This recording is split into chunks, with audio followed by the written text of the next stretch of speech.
ignite your passion and rise to new heights. So get ready to transform your life as we dive into this insightful conversation this morning. Our lives are like a vast unthin you. Many times we get caught up in the humdrum of daily routines, neglecting the extraordinary abilities we possess. And to awaken the sleeping giant within, it's crucial to self-reflect and ask yourself what your passions are. Ask yourself, what is it that you're passionate about? Because passion is like a flame that lights up the path to your true potential. Identifying your passions can be a game changer. So you have to take some time to jot down your interests and hobbies. It may be the first step towards discovering your sleeping giant.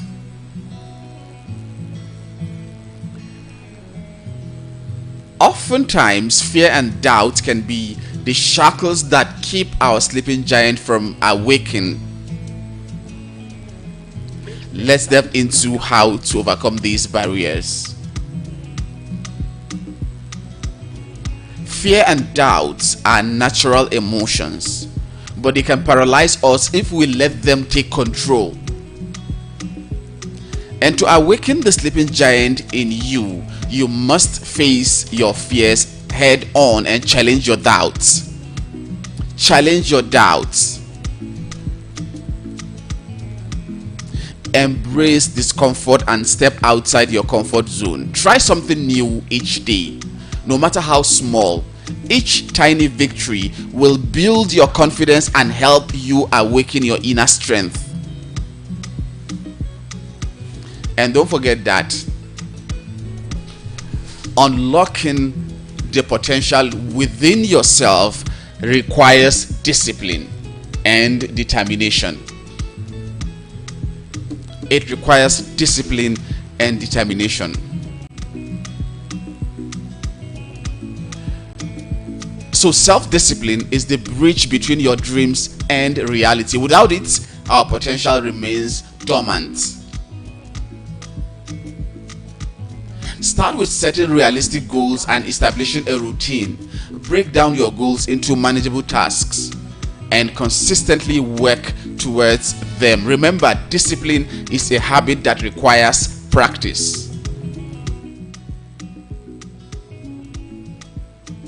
And don't forget that on your journey to awakening the sleeping giant within you, you will face setbacks and challenges. Resilience is the key to turning setbacks into comebacks. When you stumble, remember that failure is an opportunity to learn and grow.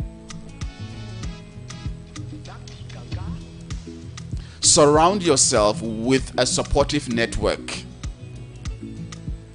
Whether it's friends, family, or mentors, they will lift you up when you are down. Also practice self-compassion and be kind to yourself during challenging times.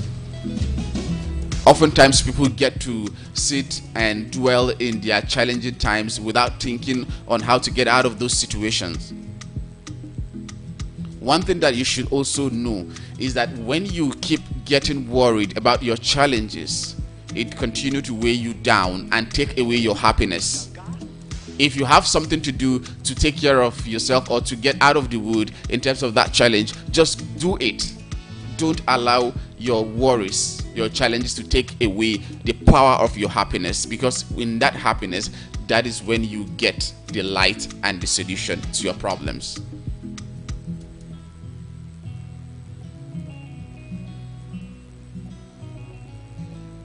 So try awaken the sleeping giant within you by realizing your potential, overcoming fear and doubts, cultivating self-discipline, and staying persistent and resilient. Remember, you have the power to shape your destiny and achieve greatness.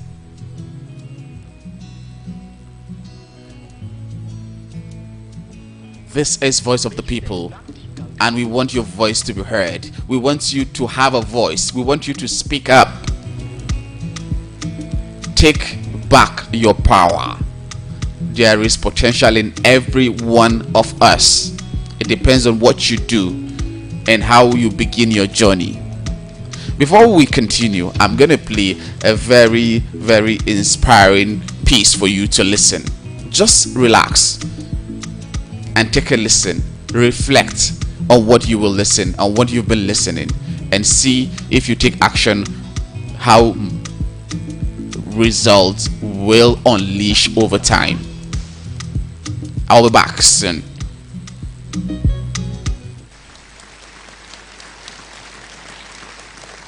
Beautiful, beautiful. So I've always had an attraction to language, right, to words, and how to use them as both a tool for communication, but also as a vehicle for culture, right? And one of the things that attracted me most in language was poetry and spoken word and performance art, in the way that it really cultivates a space for active listening, right? It creates a space for you to be heard. So let me take you a little bit through the culture of spoken word, right? So one of the things that we like to say is that poetry, it is not like golf.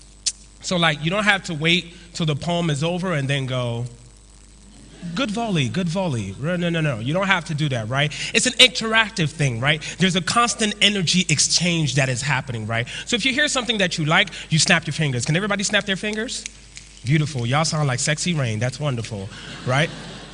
You can clap your hands. We are in a sanctuary, so if the Spirit so moves you, you can yell hallelujah. You can kick your feet, but don't kick your neighbor. Or you can make the chocolate stuck at the roof of your mouth noise that kind of sounds like mmm. So on the count of three, can we get a collective mmm? 1, 2, 3?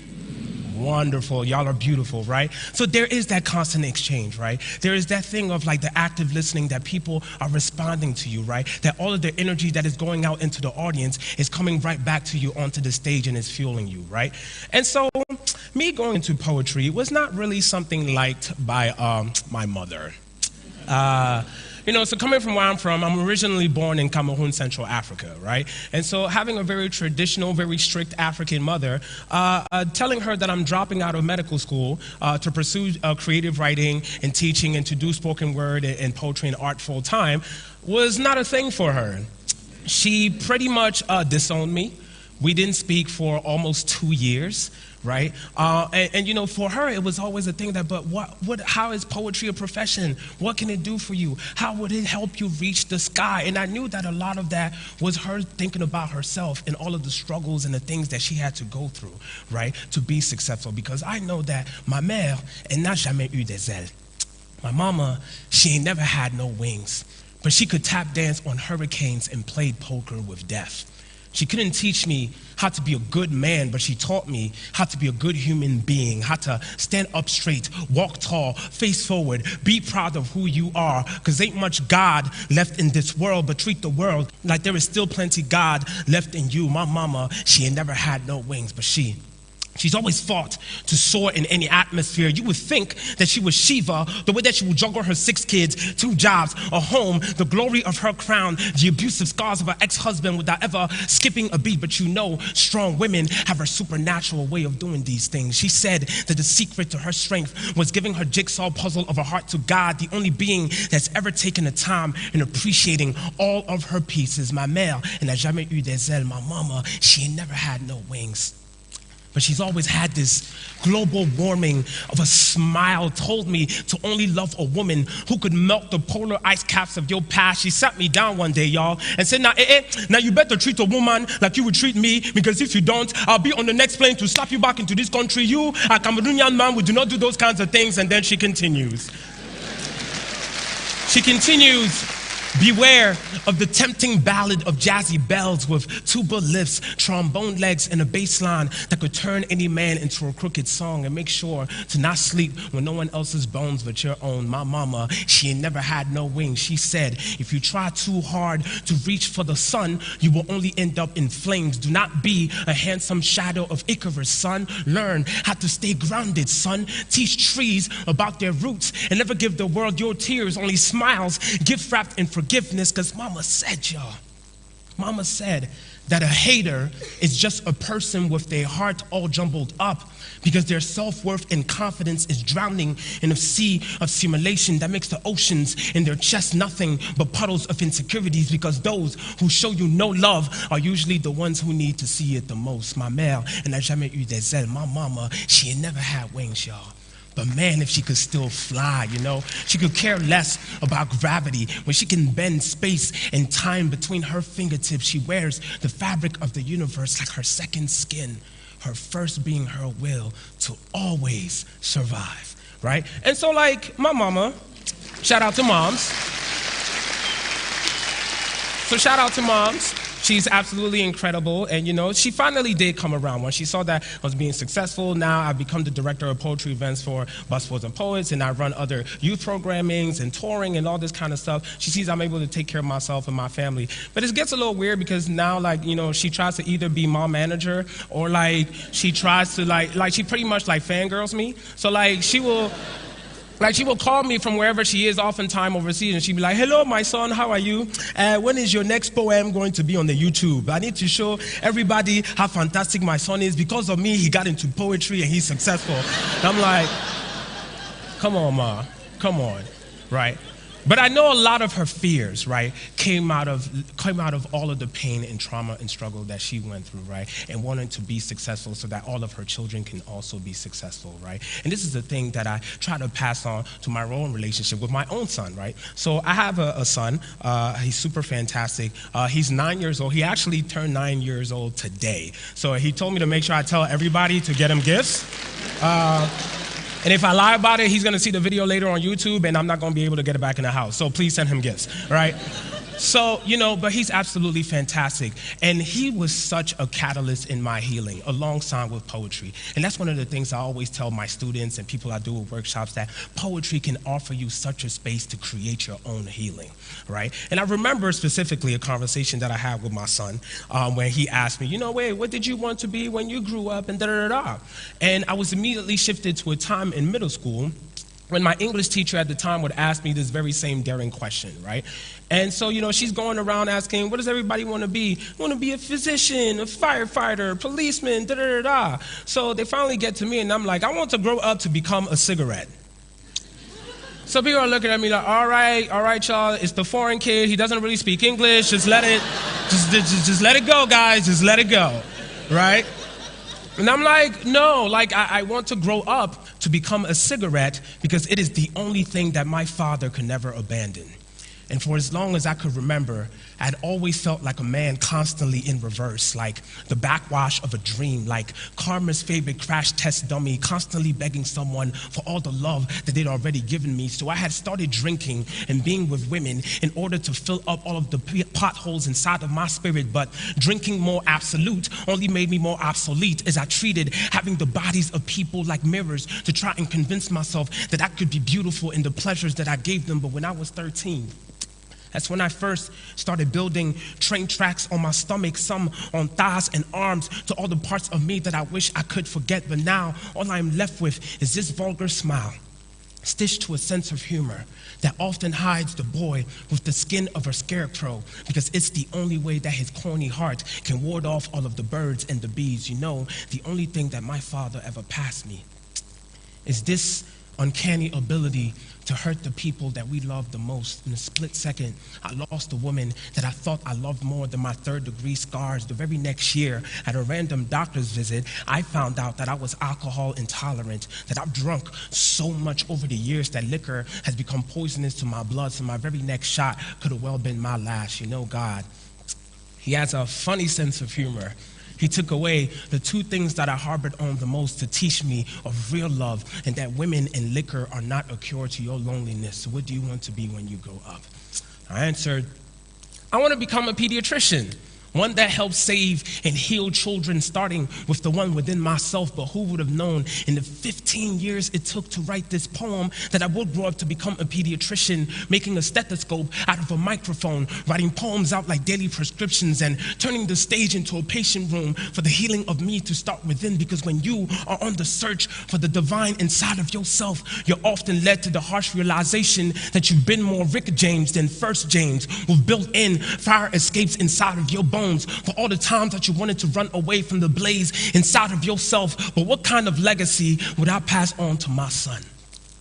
Will I give him a legacy of just another black boy with hands like ashtrays for him to inherit the butts of his father's mistakes? See, I used to want to grow up to become a cigarette. Made sense because I'm a Cancer, but there's no chemotherapy to my astronomy. Yet I still radiate like a sun that is afraid to shine, but always willing to give all of his light to save anybody's sunset, which is all but the excruciating reality that I do not want to die alone. But I turn to my son and tell him, you know, you can grow up to be anything that you want. Just make sure to never end up anything but just a small escape inside of a slow burning pulse, kind of like a cigarette.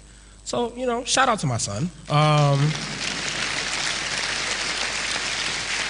Absolutely brilliant human being, absolutely brilliant, and it's a lot of that I carry with me, and that catharsis that poetry can offer you, right? And that I tell a lot of my students that yes, poetry can be therapeutic, but it is not therapy. It just offers you that platform where you feel like you have this safe space where you can actually go through your feelings. And a lot of that is being scared, right? A lot of us are afraid to even write about a lot of those demons and that hurt and that pain and that trauma and that struggle. But poetry offered me the language for me to write about it and then to overcome it as well, right? And there are a lot of people that don't do that, right? There are a lot of people like, I'm not going to come up here and tell all of my secrets. How would people perceive me and judge me and look at me? But I always tell my students, like, you have to write your honest truth, right? Because if you don't write your truth, then someone else will. If you don't tell your story, someone else will, and they probably won't do it the justice that it deserves. Then they're like, but what about writer's block? And I tell them writer's block doesn't exist, right? A good friend of mine always told me that, you know, writer's block is not about the absence of imagination and inspiration, but it is a surplus of judgment,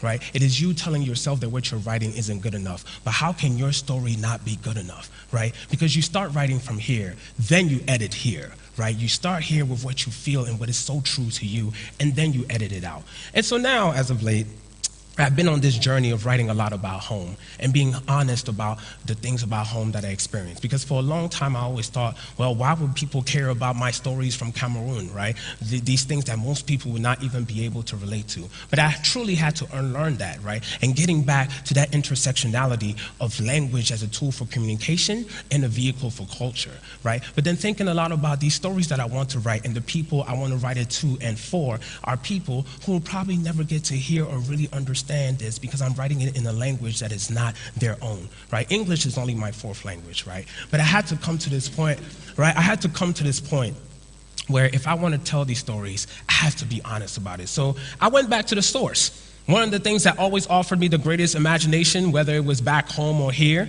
were cartoons. I used to watch cartoons all the time. To me, cartoons were my vehicle for culture, right? Watching shows like Johnny Bravo, Dexter's Laboratory, or even the Mighty Morphin Power Rangers, right?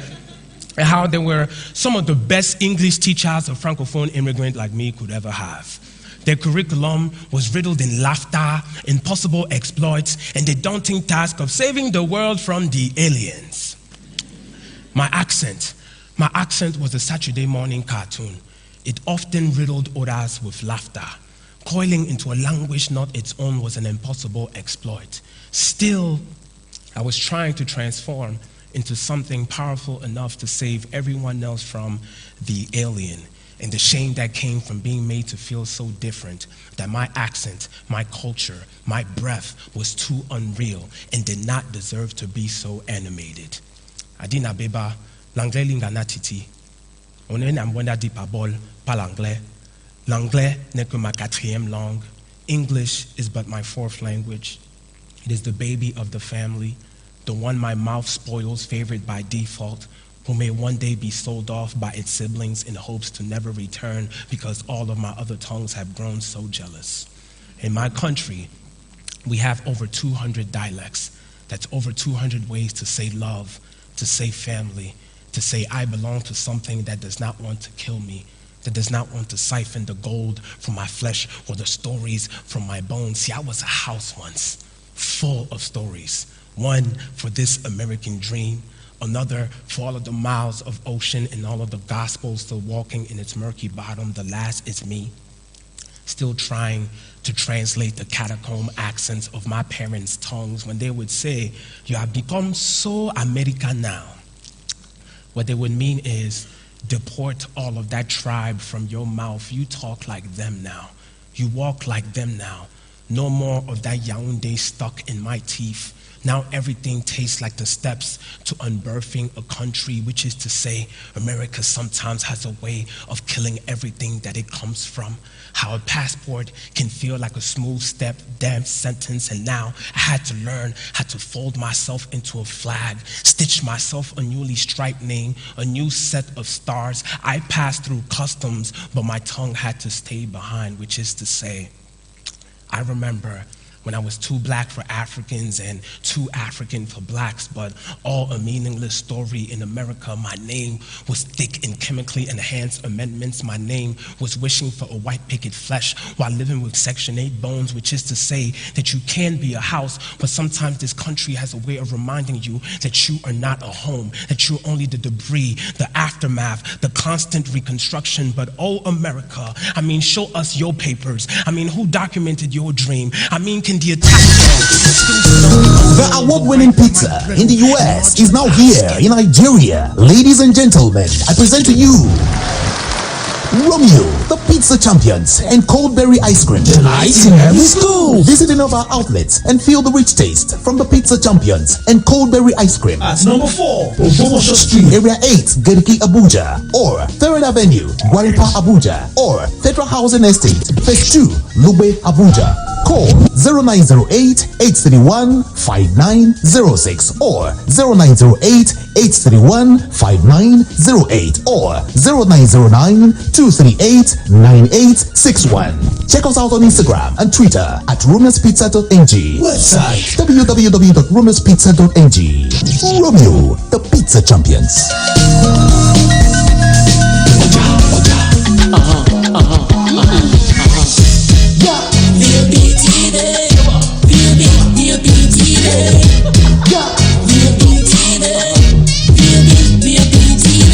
We have been serving you hot and fresh content on radio, and you have been loving it. Now we're taking it further.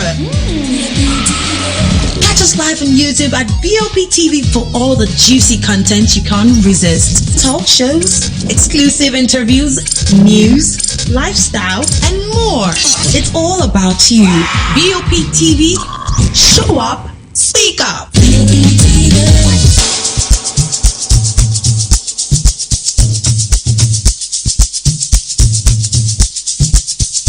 Are you aware that Iruka Online Limited installed and designed a 100,000 capacity church building? Oh yeah, we are the sole distributors